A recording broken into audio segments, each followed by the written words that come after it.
Bien, nos acercamos al momento quizá más inspirador en cuanto a la convocatoria de hoy. Va a estar con nosotros Sebastián Campanario, está con nosotros Sebastián Campanario, economista y periodista del diario La Nación. Una presentación inspiradora. Potenciar la creatividad ante la disrupción, lo que sigue.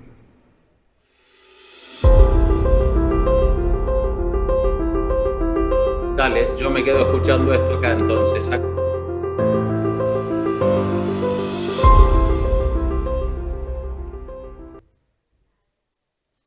Sebastián, buenas tardes. Buenas tardes, gracias. Bienvenido, Sergio. ¿Cómo estás? Muchas gracias. Un gustazo. Un gusto. Gracias por venir. Gracias por la invitación, gracias a IDEA y a la experiencia. Voy a conversar un rato sobre lo más relevante, lo más impactante que está pasando en este año en materia de cambio, de transformación y, por supuesto, en su rol de la creatividad. Más allá del ratito que tenemos juntos, puedo seguir conversando en redes sociales, así que aquí tienen mi dirección en Twitter. La verdad es que como periodista nunca tuve tantas ganas de escribir para el fin de semana. Por lo menos en el tema que estoy tocando, nunca pasaron tantas cosas, ¿no? Son tiempos muy interesantes, por lo pronto, para contarlos. No sabemos si tanto para vivirlos, pero sí para narrarlos, ¿no? y para observar qué es lo que está pasando. Esto es una frase que una vez dijo hace poco Mariana Enríquez, la escritora, y hay muchas formas de graficar la aceleración que estamos viendo hoy. A mí me gusta mucho esta que hizo un biólogo australiano, que se llama Lee, que lo que hizo fue marcar en una línea de tiempo eventos completamente disruptivos, ¿no? Desde el ábaco hasta el teléfono, antibióticos, aviones, trenes, etc. Y lo interesante es ver cómo se empina la curva en las últimas décadas y Lee lo que hace es extrapolar la velocidad, digamos, de cambio de los últimos 10 años, y lo que le da a él es que de acá a fin de siglo vamos a tener entre 60 y 80 nuevos eventos disruptivos del nivel del avión, del antibiótico, de todo lo que estamos viendo aquí. Entonces, es muy difícil imaginarse un mundo con esta cantidad de cambios por venir, pero uno puede tomar algunas nociones básicas y por lo pronto hay una primera avenida de cambios que tienen que ver con cosas que están pasando mucho más rápidamente, ¿no? Que no son completamente nuevas, pero la pandemia las aceleró de una manera, digamos, completamente inusual, ¿no? Cosas que pensábamos que se iban a desplegar en 10 años y se desplegaron completamente en este año pandémico. Lo más obvio tiene que ver con toda la digitalización, ¿no? La teleeducación, telemedicina, teletrabajo, apalancado en inteligencia, en todo lo que está pasando en inteligencia artificial, que tuvo un año increíble con varios hitos. A mí me gustaría remarcar un par. Para mí, uno de los más importantes ocurrió a mediados del año pasado, cuando se difundió un nuevo sistema de lenguaje natural que se llama GPT-3, que es entre 160 y 180 más veces más potente que el anterior, que era el GPT-2, y que, por ejemplo, en periodismo permite ya escribir notas de tapa. Esta es una nota de tapa del Guardian, escrita completamente de manera artificial, solamente editada en las puntas por algún editor. Pero antes, con la versión anterior, con el GPT-2, lo que se podía era hacer crónicas con pocos parámetros, ¿no? De finanzas, de deportes, muy simples, y ahora se puede hacer escritura creativa, y aquí hay un montón de historias increíbles para contar. La inteligencia artificial a veces es un poco abstracta, pero tiene historias de carne y hueso, digamos, que nos hablan de la magnitud de este cambio, ¿no? Por ejemplo, este chico que ven acá se llama Colin Mail, es un programador de Seattle, y yo estaba en enero haciendo una nota para La Nación con un resumen del último año de la inteligencia artificial y me topé con la historia de él y lo contacté para entrevistarlo. Él ahora tiene 35 años y cuando tenía 2 años estaba UPA de la tía, y la tía sin querer se le cayó y él tuvo un accidente en el hombro izquierdo y tuvo durante varias décadas muy dolorido, no podía hacer deporte, se despertaba a la noche, vio centenares de médicos, de terapistas, etc., y no se le iba el dolor. A mediados del año pasado vio un médico de un equipo de béisbol que le recomendó un determinado tipo de operación muy simple. Le dijo, para mí es este el problema que tenés, y efectivamente, digamos, se le fue el dolor. Esto fue a mitad del año pasado. Lo increíble de esta historia es que él, como es programador, en el mes de diciembre se le ocurrió poner la descripción del dolor que tenía en GPT-3, en este nuevo sistema de lenguaje natural, y en menos de un minuto el sistema llegó con la misma respuesta que le habían dado los médicos a mitad del año pasado, ¿no? O sea, si esto hubiera existido en las décadas anteriores, él no hubiera tenido este problema. Y el otro gran evento de inteligencia artificial de los últimos meses tiene mucho que ver con el panel que estuvimos viendo antes de proteínas y ocurrió en diciembre del año pasado y fue esta empresa que es DeepMind, ¿no? que es del inglés de Mija Sabi, parte del conglomerado de Google. En diciembre hubo un concurso para predecir la estructura de proteínas en el cual compitieron varios equipos de biólogos de primera línea, de biólogas, y finalmente, digamos, el ganador fue un algoritmo que se llama AlphaFold, digamos, la iniciativa de DeepMind, que pudo, digamos, hacer esta proeza que 2 semanas atrás se completó con la difusión de 350.000 predicciones de estructuras de proteínas, que es más de lo que se pudo hacer en laboratorios a nivel humano hasta ahora, ¿no? Entonces, tenemos 2 eventos de inteligencia artificial y el último que marida bien con la otra gran avenida de cambio que estamos viendo este año, que tiene que ver con el tema central de la experiencia de día de hoy, que es las ciencias de la vida. Marc Andreessen, que es un tecnólogo e inversor de la costa oeste de Estados Unidos, ¿se acuerdan que en el 2011 dijo una famosa frase que es que el software se está comiendo el mundo, ¿no? Fue un título de un reportaje que le hicieron en el Wall Street Journal. Él ahora lo que está diciendo, y la casa de inversión de él, es que la biotecnología, ¿no? La biología, las ciencias de la vida se están comiendo el mundo, ¿no? Que empieza la gran década de la biotecnología. Así como la biotecnología tuvo su infancia, digamos, en la primera década de este siglo, una adolescencia en la década pasada y entramos en la etapa de adultez de las ciencias de la vida, por supuesto con un gran protagonismo en este último año de la salud, ¿no? O sea, las grandes historias de innovación de este último año tuvieron que ver con la vacuna ARN mensajero, digamos, el poder haber hecho vacunas mucho más rápido que lo habitual, pero la realidad es que cuando hablamos de ciencias de la vida incluye alimentación, energía, muchas de las cosas de las cuales se hablaron durante los paneles de hoy. Yo hice hace 1 mes y medio, una nota para la revista de La Nación con el futuro del bienestar, en la cual, digamos, traté de relevar un poco todo esto que está pasando. Y después hay tecnologías que ya son para más adelante, para la segunda mitad de la década o para la década que viene, que tienen todavía un signo de pregunta, digamos, en su probabilidad de ocurrencia. Hay un montón. Yo escribo bastante del tema de cuántica aplicada a la computación, a las telecomunicaciones, digamos, y a otras tecnologías. Esto que ven acá es una computadora cuántica, creo que es la IBM, que hoy tenemos aquí gente en la experiencia. Pero cuando uno habla, digamos, con gente de los laboratorios cuánticos de IBM, de Google, de varias empresas, ellos hablan de una velocidad de transformación y de cambio que es doblemente exponencial, ¿no? O sea, es una potencia de potencias. Para que tengan una idea, esta es una velocidad que no existe en fenómenos de la Tierra, ¿no? O sea, estamos hablando de velocidades cósmicas y bueno, son cambios para los cuales a veces ni siquiera tenemos una gramática, ni siquiera tenemos palabras, ¿no? No tenemos ni un lenguaje. Este libro se los recomiendo, es de un astrofísico italiano que se llama Carlo Rovelli, que en el capítulo es una historia de lo último que se sabe sobre el tiempo. No hace falta ser físico para leerlo, es un libro muy bueno de divulgación. Y él en el capítulo 7 dice que no tenemos una gramática hoy por hoy para contar lo que se está sabiendo en materia de tiempo y espacio y, por supuesto, de cuántica. Yo hace poco hice una nota para el diario hablando de estos temas con la serie Loki, no sé si la vieron, de Disney+, que es sobre viajes en el tiempo y que tiene por detrás mucho de cuántica aplicada, ¿no? Einstein decía que no todo lo que cuenta se puede contar y no todo lo que se puede contar cuenta, ¿no? Hoy estamos un poco en ese mundo con mucha innovación silenciosa y de lo que se trata, digamos, es de llegar al cuadrante del conocimiento de lo que no sabemos que no sabemos, ¿no? O sea, hay muchas formas de categorizar o de dividir el conocimiento. A mí me gusta esta en particular, que una vez me la dijo un físico ruso amigo que se llama Andrei Vashnov. El conocimiento se puede dividir en las cosas que sabemos, en las cosas que sabemos que no sabemos, ¿no? De cuántica no sabemos, pero sabemos que existe. Hay cosas que no sabemos que sabemos, que es lo intuitivo, ¿no? Sabemos andar en bicicleta, pero no sabemos explicar cómo andamos o cómo aprendimos a andar en bicicleta. Pero el 99,9% del conocimiento, y lo más interesante, está en el cuarto cuadrante, ¿no? Que es el de lo que no sabemos que no sabemos.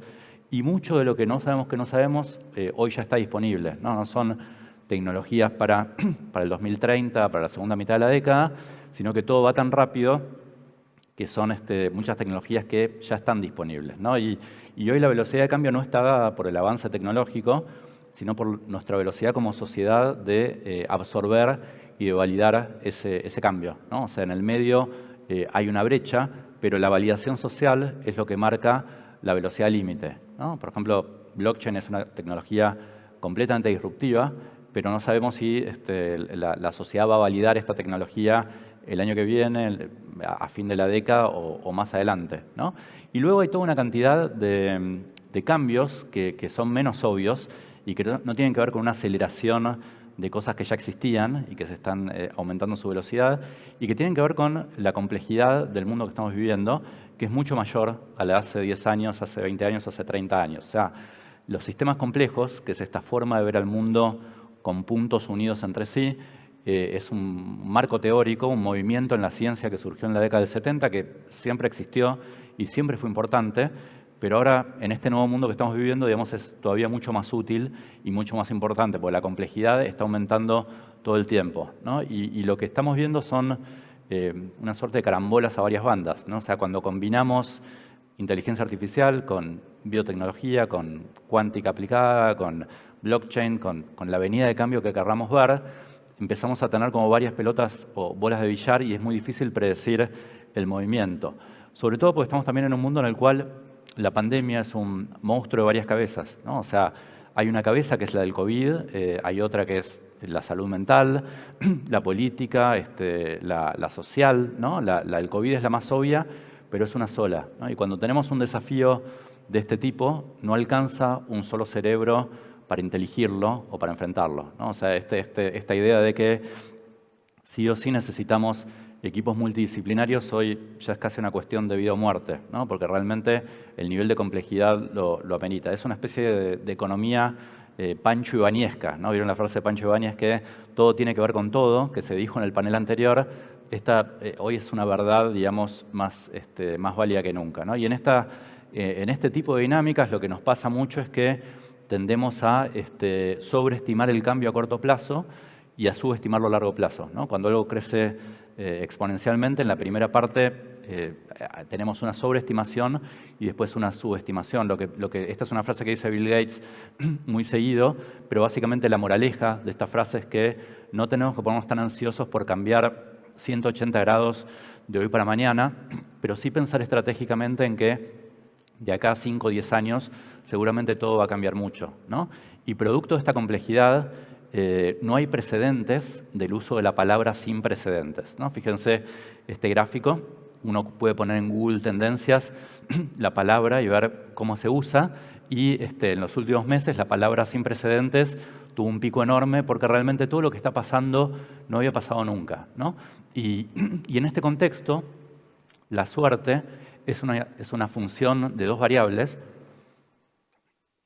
Por un lado el azar, y al azar por definición no lo podemos controlar porque es el azar ni lo podemos predecir, pero hay una parte de la ecuación que es nuestra velocidad de interacción con el azar sobre la cual sí podemos operar, ¿no? Entonces, si nosotros estamos iterando todo el tiempo y haciendo cosas distintas, estamos aumentando esa velocidad de experimentación, esa velocidad de interacción con el azar, y hay un montón de ejemplos en el mundo que yo más escribo en el diario, que es el mundo del entretenimiento, la atención, etcétera, que muestran cómo la persistencia, que fue siempre algo muy importante, cuando hay un mundo hipercomplejo pasa a ser una habilidad mucho más importante todavía, ¿no? Brad Pitt, por ejemplo, no sé, Sergio, si sabías que fue a 87 audiciones antes de que lo tomaran en el primer spot publicitario, y es Brad Pitt, ¿no? No es ninguno de nosotros.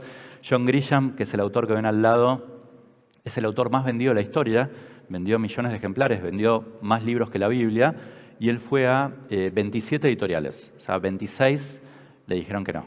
Yo les pregunto a ustedes, ¿cuántos no se bancarían, ¿no? ¿Cuántas veces 3 o 4 y te dedicas a otra cosa? Esta gente que persistió mucho, digamos, de alguna manera provocó un cisne negro positivo gracias a jugar muchos billetes de lotería. Y el núcleo, digamos, de esta charla es por qué es tan importante el pensamiento creativo, ¿no? O sea, la creatividad fue siempre algo muy importante, pero en el mundo que estamos describiendo pasó a ser todavía mucho más importante, ¿no? Por un lado porque así como hay tecnologías exponenciales, ¿no? Así como uno ve exponencialidad en temas digitales, en microchips, en inteligencia artificial, etcétera, también hay problemas que están empeorando de manera exponencial, ¿no? El cambio climático, las migraciones, hay muchos temas, digamos, que están empeorando de esa manera. Y también en un mundo de tanta complejidad, empezamos a ver fenómenos que nunca habían pasado, entonces hay que ser muy creativo y muy imaginativo para intuir qué es lo que puede pasar de acá a 5 o 10 años, ¿no? Hoy por hoy, una persona con mucha imaginación, un autor de libros de ciencia ficción, tiene más herramientas para mí para entender qué es lo que puede pasar de acá a 5 o 10 años que un economista, ¿no? Yo soy economista, me parece que hoy estamos en desventaja frente a la gente muy creativa, ¿no? La creatividad es la forma más simple y poderosa para mí de describirla, es esta que ven acá, es unir puntos de una forma con un valor agregado para la sociedad y de una manera que nunca nadie había unido, ¿no? O sea, los puntos sin estar unidos son conocimiento, unidos por líneas rectas son experiencia y unidos de manera creativa son un gato. Los puntos son exactamente los mismos, depende de lo que nosotros hagamos con ellos, tenemos un resultado distinto. Y por supuesto hay un montón de sesgos y estados emocionales, digamos, que condicionan el pensamiento creativo y la innovación. En particular, hoy estamos todos muy ansiosos, ¿no? Yo, Sergio, no sé cuán ansiosos sos del 1 al 10, bastante, 10, 11. Hay un psicólogo norteamericano que mide en varios países del mundo cuán rápido la gente toca el botón del ascensor para que se cierre rápido la puerta, y los argentinos somos los que más rápido la cerramos. O sea, los argentinos somos muy ansiosos, ¿no?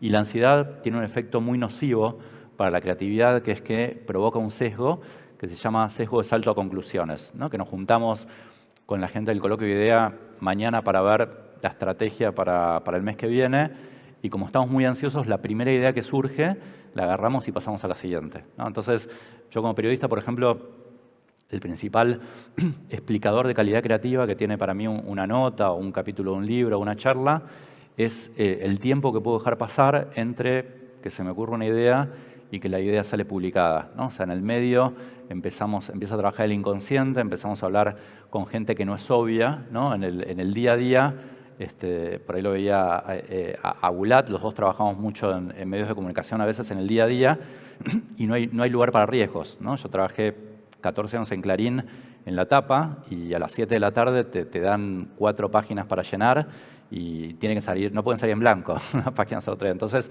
uno llama a la gente que sabe lo que le va a decir de alguna manera. Uno puede empezar a ser más creativo cuando puede empezar a estirar los tiempos.